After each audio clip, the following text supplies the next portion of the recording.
Hello, and thanks for joining us today. I'm Megan Dutta, the Director of Emerging Markets at rAVe, and today I have Dave Labuskes of Avixa with me. Hey, Dave, thanks for joining me. My pleasure, Megan. Thank you for having me.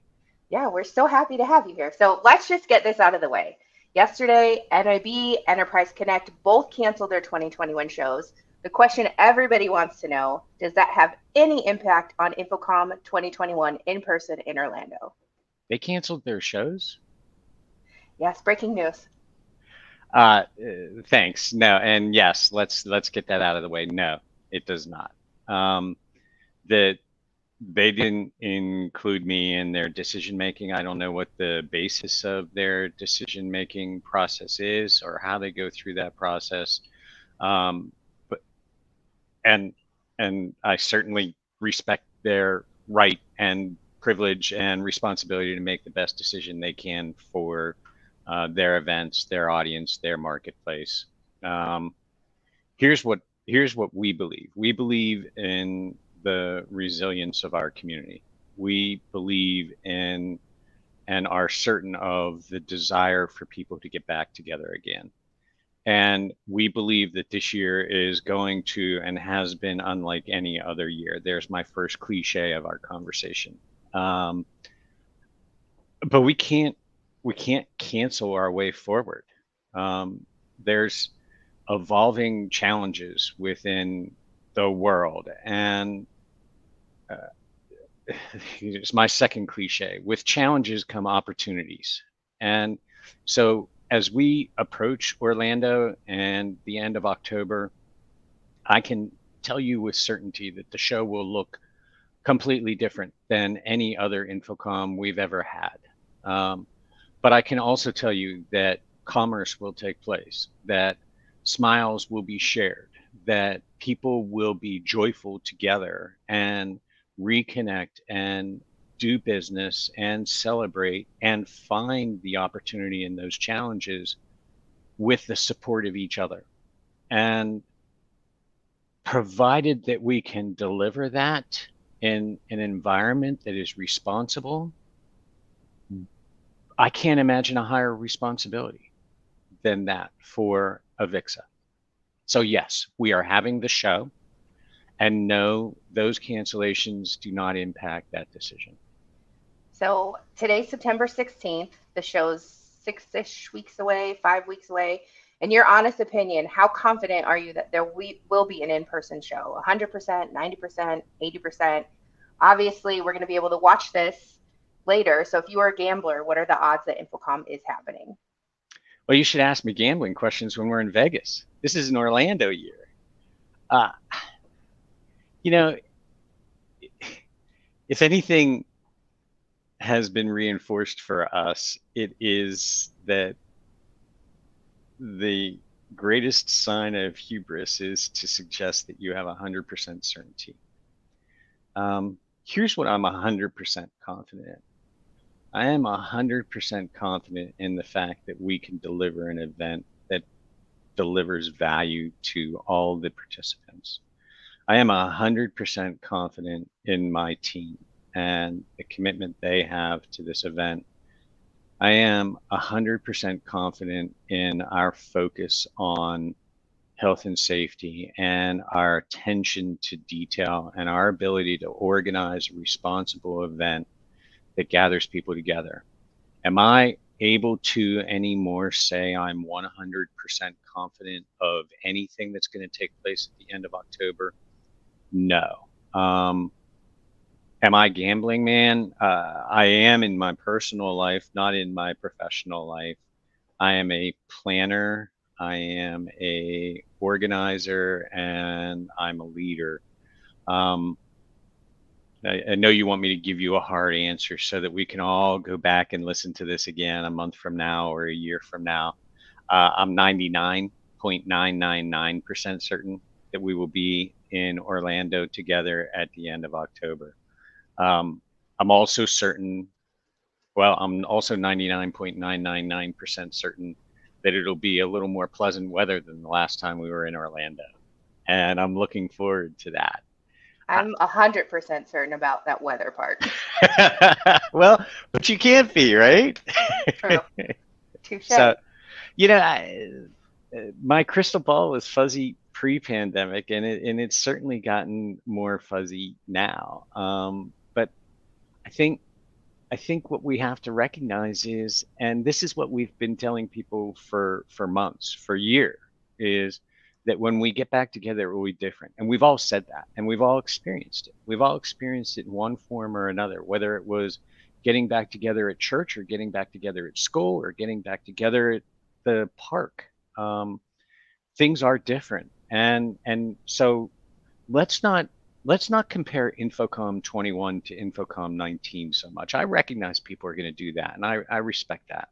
Let's actually look at it as, how is this setting new rules? How is this establishing new opportunities? How is this going to deliver value in ways we never imagined before? Isn't that what our industry is about? So, I mean, hundreds of trade shows are taking place around the country, around the world right now. Tens of thousands of people are going to Orlando to go on a roller coaster, to experience an amusement park. I, I, I'm shocked actually that our industry is suggesting that we should not take this opportunity to move forward. We should take it responsibly. We should take it in a fashion that respects individuals' rights to feel confident and secure, um, and create a culture and an environment within which they can have that sense. That's not different than previous years. That's the same culture we've exhibited and escalated throughout our show, with roles of behavior and impact for violating those roles. Sorry, I rambled on, but That's okay. um, Let's the let's talk about, some of the things you brought up, which is obviously COVID is the elephant in the room. InfoComm has a pretty dense section on your website about your health and safety plan. Can you tell us a little bit more detail about what it is and how it's going to work? I'll probably mess it up.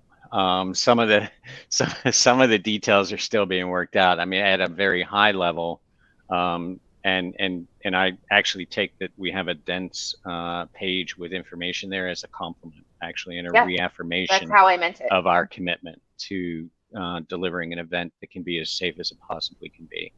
Um, I know at the key level, we've engaged with a third-party provider that will be delivering COVID testing on site for those that require it and need it.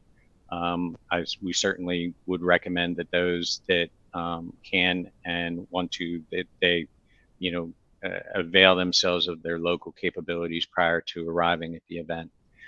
For those that choose to do so, they can provide us proof of vaccination rather than the negative testing. Um, but and that provision will be using Health Pass, which is a application and program that's supported by Clear.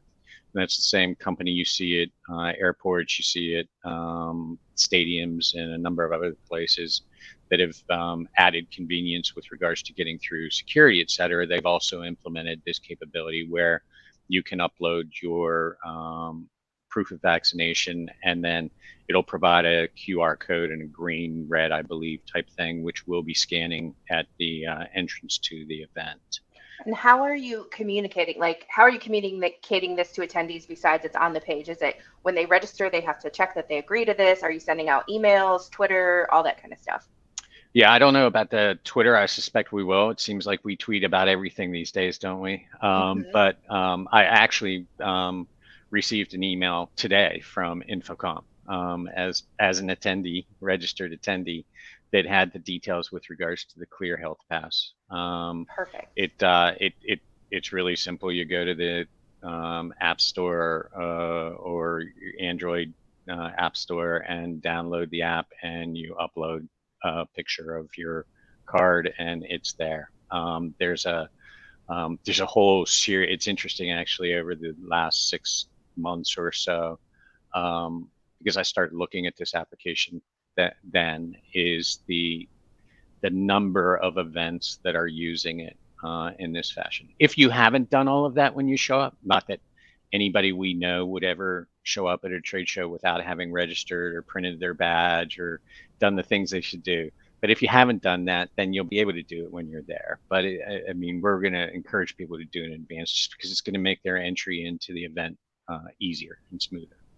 So masks are required at the show, Yep. and you have to either be vaccinated or have a negative COVID test. So why is testing only required for unvaccinated attendees if people that are vaccinated can also be carriers and spread the virus? Yeah.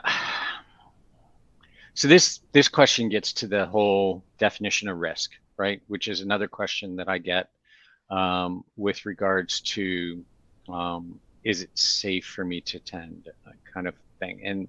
And here's the very authentic answer to that, which is it's not for me to decide what's safe for you, Megan. It's your decision. And in my personal and professional opinion, highly presumptuous of me to even suggest that I have the right to try to convince you of how you should feel about that. That is at the core of respecting each other as human beings, is respecting each other's personal decisions about risk. I said this last week in a conversation, but I mean, there are some people that think that jumping out of a plane is a wholly reasonable thing to do, and embrace that risk. They know there's risk, but that's part of the excitement for them. There are others who would never do that. What we are doing as a show organizer is looking at what are the pragmatic steps that we can take, what are the practical aspects that are available to us that we can deliver in Orlando, Florida, that will provide a culture of safety and a reality of safety within the event.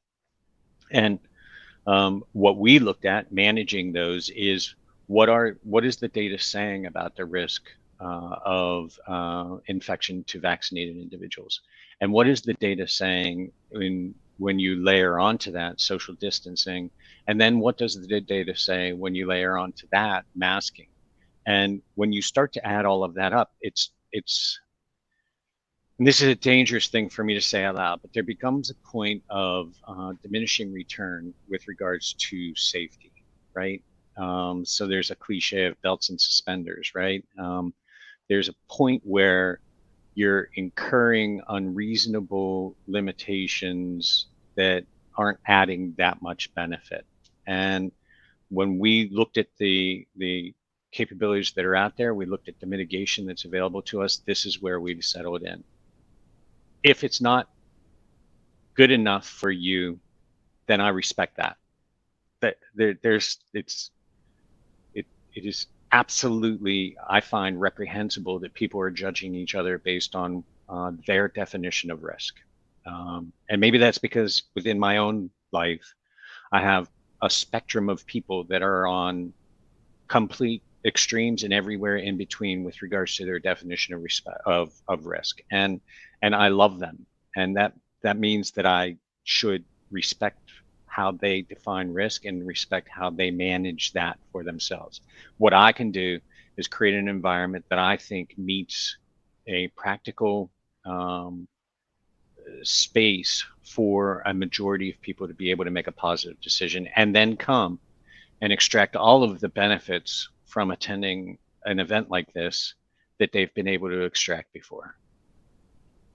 So let's talk a little bit more outside of the measures that are happening on the show floor. How are you designing the learning sessions at the show to accommodate for social distancing? And also, I know some instructors have been unable to attend because of COVID concerns. How are you filling those spots? Are you looking for additional instructors?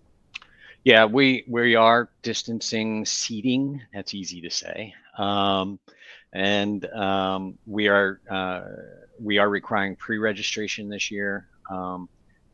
That in the past we had not done. Essentially, if you had signed up for the education pass, you could show up wherever you wanted, whenever you wanted. Frankly, that caused some problems for us because somebody's course was particularly popular and too many people showed up, and so people that bought the pass planning on going to that event couldn't because the room was full. This year we can't even face that issue. We need to know that the capacity is there and that we can manage the capacity and cut off that capacity. And we've got limits to the number of people that can be in the room that are based on that social distancing, and we're setting some physical indicators so that the speaker maintains their distance and separation, et cetera, while also adhering to all the masking rules. From the cancellation question, uh, the number is remarkably small, actually. I don't know the exact number, but I know that at this stage, it's not a factor in our planning. Like every year, instructors cancel. Something happens in somebody's life where they can't attend, and we reach out. We have alternatives. It goes back to that team that I said I have 100% confidence in. The Avixa staff magically fixes that problem, and I never see it or hear it or know that it occurred. And 99.999% of our attendees never know it occurred. They're some of the most committed volunteers in the industry. They are some of the most passionate about AV and about sharing their knowledge and their expertise. It really underscores for me the value of the event itself, that they're coming and they're looking forward to sharing their knowledge and seeing you. I will say that Steph Beckett, who is the editor of rAVe Pubs, is very excited to take her CTS prep class. So if you're interested in taking the CTS prep, check out her Study with Steph podcast, where she speaks to people that have their CTS and they go over different sections. And she's so stoked to be doing that on site at InfoComm in Orlando. And I cannot wait to congratulate her in person. She has worked so hard and been so genuine about her efforts, not just in that, in general. Steph is a rock star, but the fact that she has allowed that vulnerability to be present is a testament and hope for the future for all of us. Yeah, we're all excited for her to earn that. So, you know, we talked a little bit about people think InfoComm is too risky or they're not comfortable attending right now large events. What do you think about Avixa bringing back regional events to help connect members in their local communities? Is that going to be a possibility for the upcoming year? Yeah, anybody that knows me knows that I tend to, if I fault in one direction, it's in allowing too much innovation and too much experimentation, rather than providing too much clarity and rigidity and rules. I we tried. So this is one of those like, well, we did that and it didn't work kind of answers, right? Which I kind of hate, except for the fact that you should learn from your mistakes. I think we need to re-explore that. What do you think? I liked the regional events. I liked InfoComm 100. I liked, the smaller events like AVEC. I loved that. I know that's not high on the list right now, but I love them. I think it's a great way to connect with people locally and get, at InfoComm, and I think it'll be different this year. We're always so busy running around because there's so many booths to see and so many people to network with. And I think that is one advantage of InfoComm this year. There'll be less people. You'll have more time for networking. And I'd love to see that come back regionally. Yeah, I mean, probably the most recent small event that we had been hosting pretty consistently was the AVEC event, the Audiovisual Executives Conference. And that's a piece that I heard continually from the attendees there was, it's so nice to be able to be here and actually just talk with people. Most of the people attending that are executives that are running, 30-minute meetings for 12 hours a day during InfoComm, and having an opportunity to just sit and relax and have a glass of wine together and have conversation is something that they really valued. I think, yeah, this is where some of the cliches have to actually become plans and roles, right? So if or plans and opportunities, I think just as I described the fact that InfoComm 2021 is an opportunity within challenges and a place to learn and discover. I think we should look at breaking all the rules, and re-examine that in this environment. That's the opportunity here. I think chaos is probably dangerous. I think we need to prioritize. When you have my job as CEO of an industry association. I actually heard this for the first time when I was interviewing for the job, but like um, I I have 50,000 people that have an opinion on what we should do, and we're not going to satisfy all 50,000 of them. But we should listen to as many of them as we can, and we should and have developed a team of people that work through what are the possibilities of this, what are the options, how do we deliver this, and then we have to prioritize. We have to try some things and then stop them, and we have to reinvest in other things. But ultimately, it's the same as you at rAVe. You're there looking at new opportunities for the organization and exploring them. Um, the organization doesn't have infinite resources, so you can't do all of it. And I think you have to also look at what is the value that's being delivered by it. And so nothing's off the table. Literally nothing is off the table. So we've had a couple comments on Twitter. I just want to point out, like John Hinkle, Leonard, they're both saying thanks for having an honest discussion. Whether they agree with your opinions or not, thank you for being frank with us. I, so there's another thing I'm willing to be 100% certain about. I just don't know. I'm too stupid to tell lies. I won't remember them. I just, I won't. And as you said, a month from now, somebody's going to rewind it, and I just, I just don't understand people that do that, and I don't understand people that are focused in on rumors and innuendo. Let's have a conversation. Let's discuss things. Let's look at data, and then let's make an informed decision. And then let's celebrate the fact that we can differ, and yet be respectful and deliver opportunities for the world. I mean, we this is our industry's moment. This is this is we For years I've been saying AV, together we can change the way people experience the world. But you know, we have changed the way people experience the world over the last 18 months.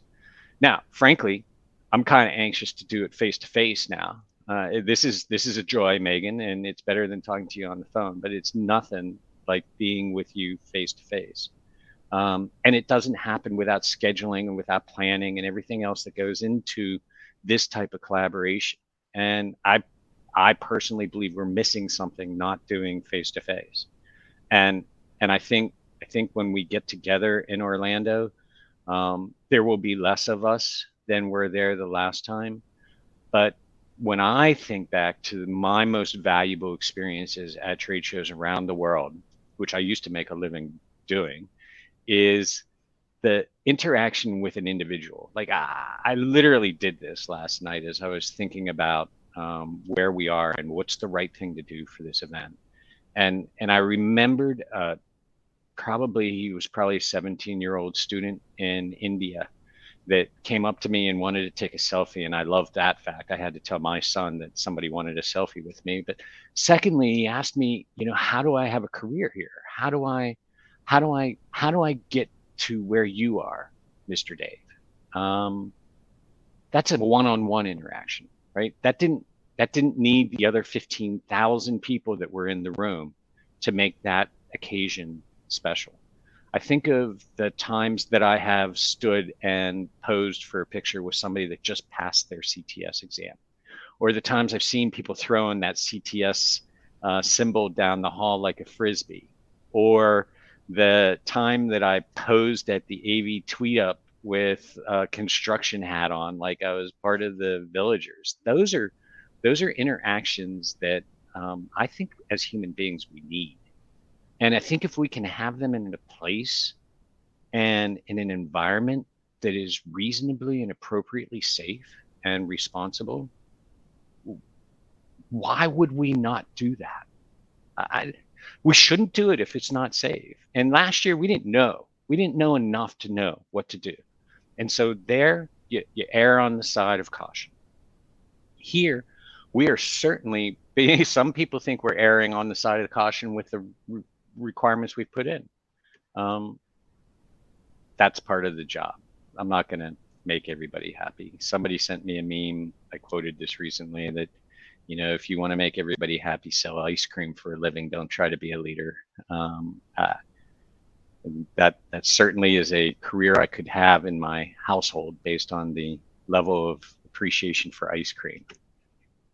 I But love it's not that. the job I have. It's not the job I have. So on that note, where can people find out more information about InfoComm, registering to attend, all that good stuff?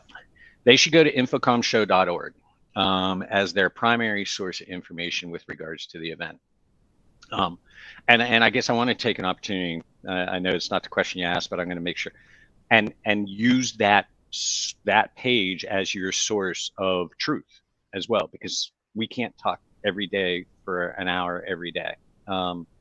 We update the health and safety protocols on an ongoing basis. As we have more information, as we have more details, they are there. Go look at those. We update the show floor plan every time there's a change in the status of the show floor. If you have questions, if you're hearing something, go look at that floor plan. If there's been a change in the status of an exhibitor, which there have been and will be, look at the floor plan and it'll be reflected. That's where you should go. And if you have questions for me, I can be reached dlabuskes@avixa.org. I would bet you that nobody can tell you that I don't reply to my emails, that I don't respond on a timely basis. And actually always, if somebody reaches out to me and wants to have a conversation, I make sure that conversation happens. That's actually what gets me high about my job, is interacting with and talking to people in this profession.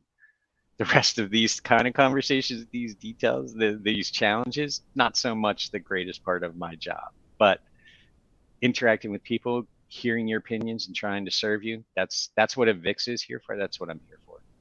And I can tell you that he does read his emails because he read mine that I sent this morning. So thank you so much for joining me. The rAVe team will be on the show floor at InfoComm, and you can find all of the latest information on InfoComm on our social handles at rAVe Pubs and on ravepubs.com.